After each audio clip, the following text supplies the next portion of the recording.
Now on release in Australian cinemas is a new documentary called Disconnect Me. And it's my great pleasure to be speaking to the director of Disconnect Me, Alex Lykos. Alex, welcome to Movie Metropolis. Thank you for having me. Now, this is quite a departure in terms of filmmaking for you, because I remember your films Alex and Eve and Me and My Left Brain. I think we talked about that one going back a number of years. Tell me, Yeah, what was the inspiration behind making this documentary, Disconnect Me?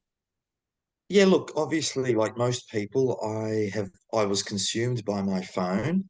Um, it would go everywhere with me, and I found myself increasingly spending more and more time on it, and I wasn't present in my relationships with the people that were in front of me.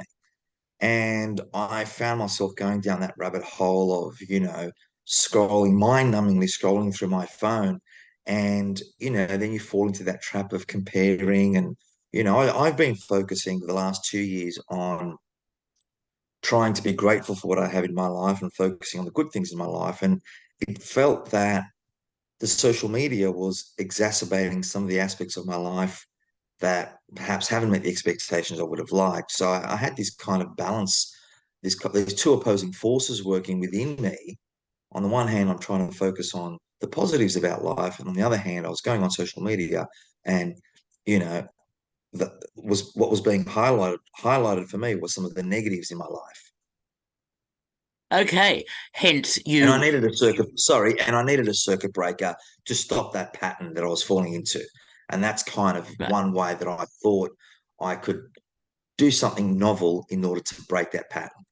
Yes, well, you certainly have. I mean, I remember Super Size Me and that Sugar film where the filmmaker is front and center and experiences the issue or the situation for themselves. So, what made you decide to go cold turkey, so to speak, for 30 days and to film yourself in that process?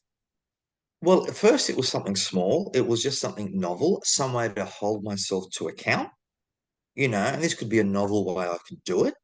And, I had a bit of a play with, well, okay, well, if I put it in a safe and people know about it, I can't then just, one afternoon say, well, I'll just get on my phone for an afternoon. I had to hold myself to account. And I was curious to see how things would be if I was to go back to living the way things were before I had a landline phone, sorry, a smartphone, Smartphone. and just to Yeah. go back to that more simple way of life.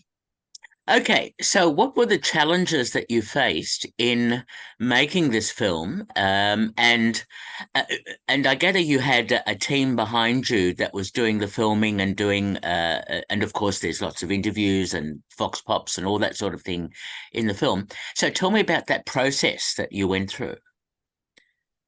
Yeah, look, I mean, the first few days were challenging. It's that first moment when you hand that phone over and you realize, oh, okay, I can't access the phone whenever I want now. There's a fear in that, right? There's a Mm. fear that you might miss that important phone call, that important text. But also from a social media component, I had been scrolling mindlessly whenever I wanted, whether it was waiting at a cafe, at the dinner table, or wherever. I would always just mindlessly scroll, right? And it's how I got my news, right? I would be on Twitter pretty much the entire day because I love my politics, looking through the minutiae of what was going on in that day's politics. Suddenly, you don't have that. So the first few days were challenging. Um, but what was interesting was there was that, I guess, the third day where there was a bit of an inflection point in relation to social media. The communication was difficult, but the social media component, to be honest, it became a bit of a non-issue as I realized how much I didn't need social media. I got used to it after 3 days and I got used to not thinking about it. Right now, I know that sounds strange from somebody who was quite addicted to their social media, but it became relatively easy. The communication component, whether it was contacting my wife, my family, my friends, that was the more difficult component. So, in essence, the primary aspect of the phone was the most difficult.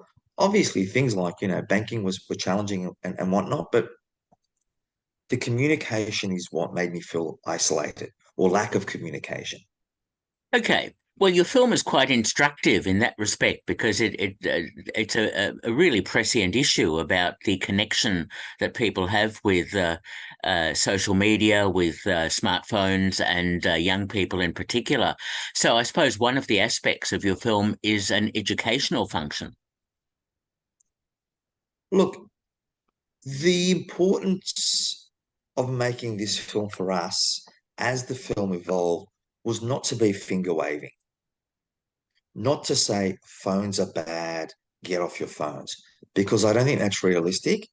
And you know what? Phones are tremendous tools, especially as it relates to communication.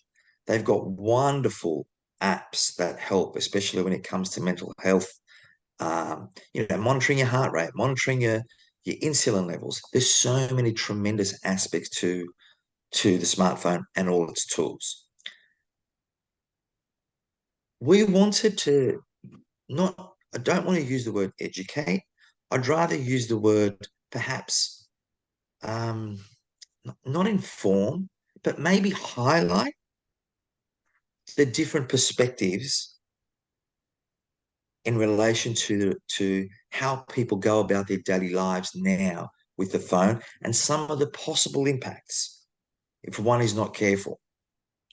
So I've tried to be mindful, not to be finger waving, not to be preachy, but perhaps gently highlight some of the impacts that might result as a result of too much phone use. I don't know if I'm articulating that well.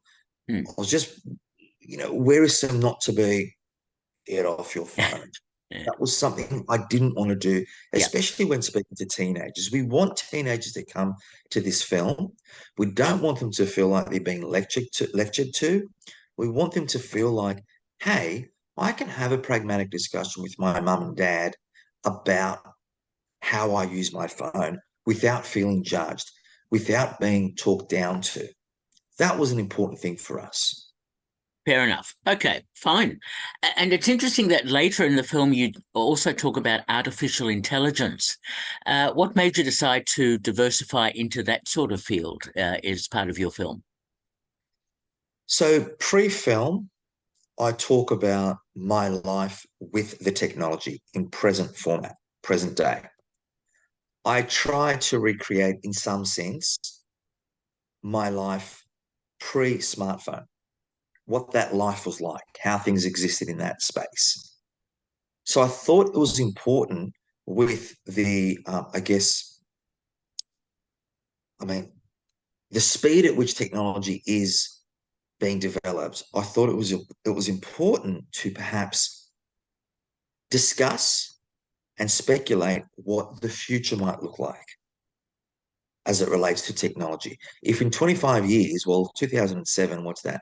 In 18 years or so, 16 years or so, the smartphone was developed at such a rapid rate and changed how we lead our lives in 16 years. What's that next 16 years going to look like? Now, if I would have said to you 25 years ago, hey, this is how we're going to lead our lives through a device, you would have laughed in my face.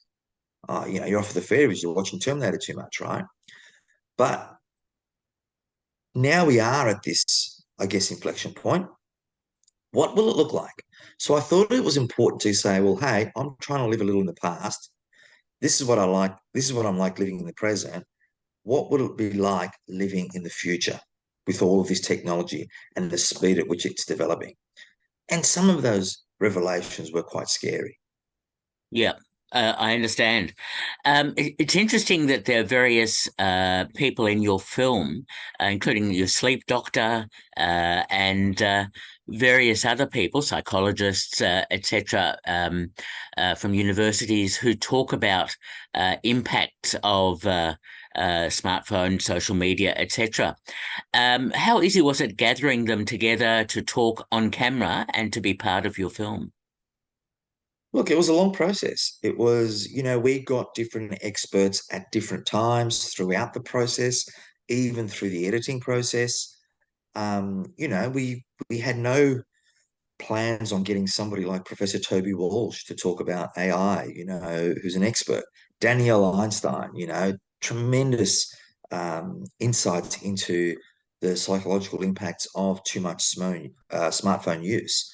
So we're very fortunate, but it has been a long process, and we're very fortunate to get these tremendous experts come on camera and provide really good insights into the holistic impacts of especially smartphone overuse. Hmm. And tell me about the various people that vox pops, if you like, of a combination of people that you find to talk about their experiences. How easy was it to find them and get them on camera? So, so basically, we put a massive call out on social media, ironically enough, uh, right? And we just put the massive call out and said, we're going to be in the city or we're going to be in Glebe. If you want to have a chat about your smartphone on camera, come on down.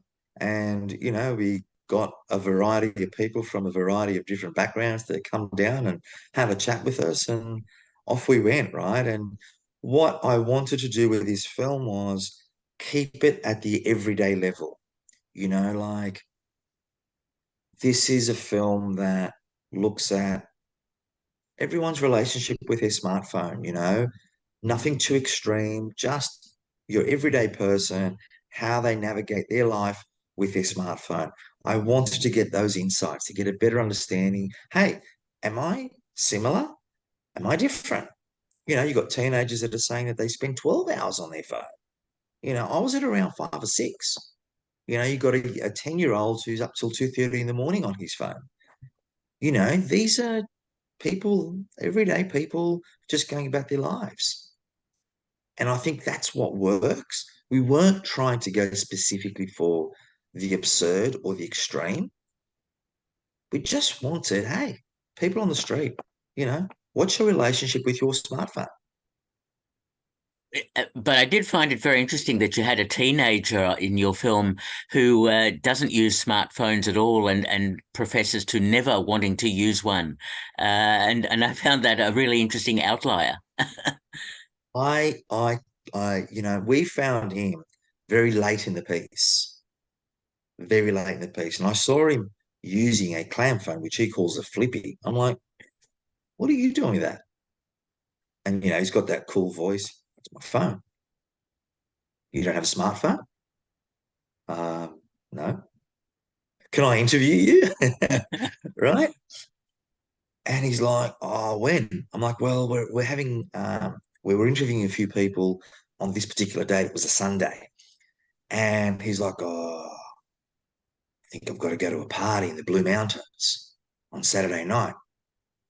I said, I know, but you can come back for Sunday. Oh, I don't know. What if I'm now speaking to his mum, by the way, because obviously he's under 18. I'm like, Mm. well, what if I move him back till about 5 p.m.? That gives him time to have his party and, come back to from the Blue Mountains. Oh, it'll be touch and go. I said, look, what if I just schedule the interview for the last person in the day? And if he can make it, great, right? And he made it. He made the interview, and we were fortunate to interview him. And look, it's interesting because we've done about what 6, 7, can't remember, advanced screenings, and parents are bringing their teenagers, and the teenagers are really relating to him. He's a good-looking boy, he's cool, and he himself is saying maybe using the smartphone like he was before was damaging him emotionally, right? And if I'm telling a teenager that, they're going to tell me to bugger off. Mm. But maybe one of their own saying it, they may think more about their own smartphone use. Yes, yes. Oh, very interesting indeed. I'm interested in the impact that the film has had on you because I noticed, is it halfway or a bit further on in the film, you start to say to camera, I don't know if I can continue with this. And Well, as you so, know, there's a little bit. Yeah, yeah, go sorry, on. go on. My apologies. No, no, it's all right. No, I'm just interested in the impact and whether you did feel at one stage that you wanted to abandon the documentary. As you know, there's a bit of a twist in the film, and as I said earlier to you, the communication component was the most difficult, Mm. right? That's where I felt most isolated. And since I got my phone back, the first thing I did for me was I deleted all the social media apps off my phone. I still have social media. I got up this morning for this interview and, I quickly checked through my social media on my laptop screen. That's it for the day for me. I might check it again later on tonight because obviously we've got a film out and I've got to keep up to speed on that. But putting the film aside for the moment, just putting that to the side for the moment, I've been doing this now for about close to a year. The social media is good. I've got friends all over the world. I can communicate with them through social media, but on my laptop screen, not on my phone, Mm. right? And that has simply been really good for me. So I've got the phone for its primary purpose, and that's text messaging, um, uh, calling people. The social media I've got a better understanding of, and I think I'm using it now as a tool rather than before it was controlling me and making me feel bad. Okay. All right. Very, very, very interesting. Tell me about your editing process, because of course that's where the film is finally created. How easy was it to edit the film and to decide what stays in and what is left out? Not easy at all. It was a long, long process. And if I may take this moment to thank our editor, Miriana Marusik, and co-producer Pete Maple. The three of us were in the room a lot, in the editing suite a lot, and we worked bloody hard. Miriana worked so hard because it was a long, long process to find what the film was. We didn't know what the film was until probably March, middle to late March, maybe April, maybe even May, late May, early May. We didn't know what the film was until then. So it took a long time to find the movie, what type of movie we had. What we started off with and what we ended up with were two very different films. And, I credit Miriana. She was steadfast in finding the through line in the film, and Pete Maple for, we worked really hard in the editing suite to get to the point that we did in terms of what the final cut was. Okay, okay. Well done on that. That's always a difficult process, especially in a documentary. So I do understand. So tell me about getting the film out there, because getting the film distributed, getting it screened, getting audiences, that's always another challenge. It's brutal. It's brutal. We spent 2 years, on this film from the very beginning to all the way to where it's now in cinemas across the country. And you know, we didn't think that at the beginning. We didn't think much of this film in terms of what we were going to do with it in terms of its release. The turning point came when the film was pre-selected. So it got selected to be the opening night movie of the Melbourne Documentary Film Festival. And we're like, oh, okay, that's a pretty good, to be opening night movie of such a significant festival, which we were Mm. very grateful for. But then the big turning point came was when Venice International Film Festival pre-selected the movie for Venice. And we thought, oh, okay, so we've got something probably a little bit more than what we thought we had. And that's when we thought, well, why don't we try and give it a cinematic release? And we distributed Me and My Left Brain through our own company. And we felt we built enough relationships to start reaching out to cinema owners. And we did that. And cinema owners were very responsive to the film. They thought its message was very important. So we slowly started booking cinemas and we built lots of momentum because we got 30 cinemas and we were starting to get lots of publicity for the film, which was all fantastic. And ultimately, best laid plans of, when do you release the movie? We initially were going to release October 12th, but of course the referendum was announced and me and my left brain, me and my left brain was released May 2019, and it happened to be during the federal election, and we got smashed. because nobody was interested in going to see a movie during the federal election. So we moved the release to the 19th. But of course, we didn't know that on the 19th is the release of the Leonardo DiCaprio movie, which runs for 3 hours and 36 minutes, which basically takes up two cinemas because they can only program the film 3 times a day. Mm. Throw in Taylor Swift's movie concert, which runs for 3 hours. Now you've got two movies on at the same time, one that runs for 3 hours and 36 minutes and one that runs for 3 hours, that are taking up most of those evening sessions, Mm.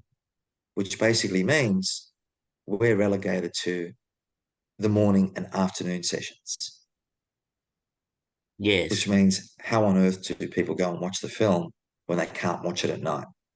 Mm. I understand. Always the So that's difficulties. the position Yeah. we're at. I don't know. I think it's frozen. I'm not too sure. Can you hear me okay? Yes, yes, yes. Keep going. It's fine. So that kind of breaks your heart because when the session times were released a couple of days ago, I got all these complaints that I had to field. Why can't we watch it at night? And 2 years of planning, and it Mm. just so happens we fall on the weekend that two movies that are over 3 hours long are on, and now we're playing at 11:15 in the morning and 12:45 in the afternoon and whatnot. So what does that mean for the film? I don't know, but it's certainly a Mm. soul destroying because we worked so hard on it. But Yeah. what can you do?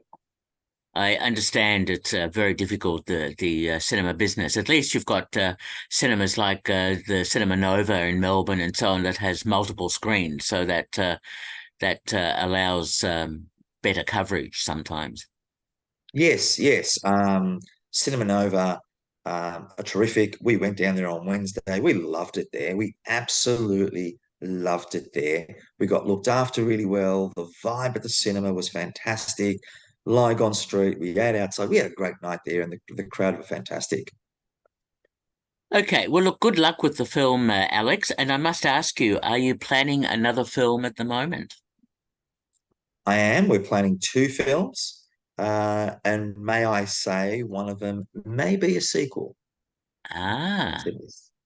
what So. connects me?